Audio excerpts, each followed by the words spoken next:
হাজবেন্ডরা রীতিমতো তাদের খোঁজখবর নেওয়ার থেকে একটু কমিয়ে ফেলে, বা অনেক সময় দেখা যায় হাজবেন্ডরা একটু ব্যস্ত থাকে, তাদেরকে আমাদের একটু ভালো না লাগলে ফোন দিলে তারা বলে যে একটু পরে কথা বলবো, এখন সময় নেই, বা আমি একটু ব্যস্ত আছি, এরকম করতে তো তারা আর কি একটু আমাদেরকে আর কি একটু পাত্তাটা কম দেয়। দেখা যায় ওই থেকে আমাদের অন্য একটা ছেলের সাথে টাইম পাস করার জন্য কথা বলতে বলতে তার সাথে পরবর্তী সম্পর্ক জড়ায়। আচ্ছা, স্বামী তুমি কার জন্য একটু বলবেন আমার এই কথাটার উত্তরটা?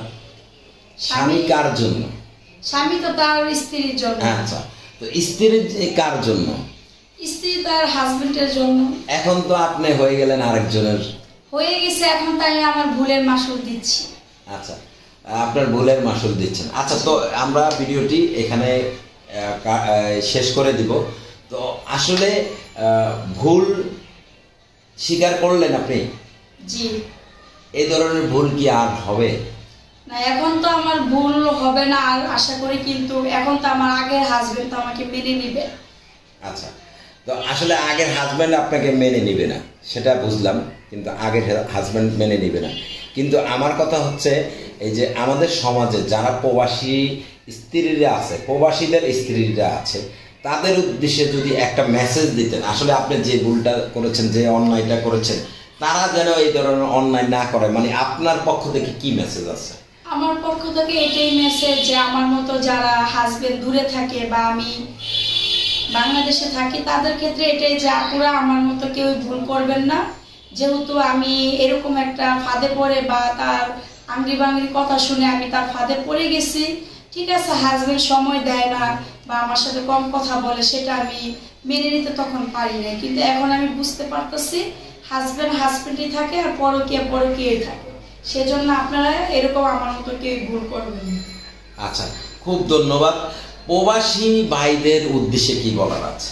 প্রবাসী ভাইদের উদ্দেশ্যে এটাই আমার বলা যে ভাইয়া আপনার বিদেশ যাওয়ার পরে মাথায় রাখতে হবে যে আপনার ওয়াইফ সে কাজ কাম শেষ করে তাই সে আপনার জন্য ওয়েট করে যে আপনি ফোন দিবেন, সে আপনার সাথে কথা বলবে বা সময় দিবে। কিন্তু আপনারা আস্তে আস্তে বউদেরকে একটু পুরানো হয়ে গেলে তাদেরকে দাম দেন না, পাত্তা দেন না, বা তাদের সাথে সময় দেন না। তাদের সাথে আপনি একটু রীতিমতো সময় দিবেন, কথা বলবেন, ভালোবাসা দিবেন, আদর্শ দিবেন, যেহেতু আমার মতো আপনাদের ওয়াইফদের কপাল না হয়।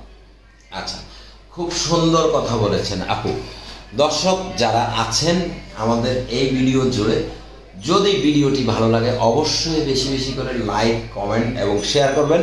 এবং আমরা প্রবাসী ভাইদের উদ্দেশ্যে একটু অনুরোধ করছি, আপনারা অনেক কষ্ট করেন, মাথার ঘাম পায়ে ফেলে কাজ করেন, প্রত্যেকটা সেকেন্ডে অনেক কষ্ট করেন। তো অবশ্যই আপনারা এই কষ্টের মাঝেও রাতে যখন একটু রেস্ট নেবে তখন স্ত্রীর সাথে সুন্দর একটু আলাপ আলোচনা, একটু ভালোবাসা দিয়ে কথা বলবেন, তাহলে হয়তো ইতালি প্রবাসীর এই স্ত্রীর মতো, আমাদের স্ক্রিনে যাকে দেখছেন তার মতো আপনাদের স্ত্রী হয়তো মন নষ্ট হবে না, খারাপ পথে যাবে না। এবং যারা প্রবাসীর স্ত্রীরা আমাদের এই ভিডিওটি দেখছেন অবশ্যই স্বামীর প্রতি শ্রদ্ধা এবং ভালোবাসা রেখে নিজেকে নিজে অবশ্যই সামলিয়ে রাখবেন। তো আমরা খেয়াল রাখবেন স্বামীর প্রতি, এবং স্বামী হচ্ছে স্ত্রীদের, স্বামীর পায়ের নিচে স্ত্রীর অবশ্যই বেহেশত, যারা মুসলমান আছেন। তো আজকে আমরা খুব কষ্ট পেলাম একজন প্রবাসী স্ত্রীর এই কথাগুলো শুনে। তো আপনারা সকলেই ভালো থাকবেন, সুস্থ থাকবেন। আমরা এই আপুর সাথে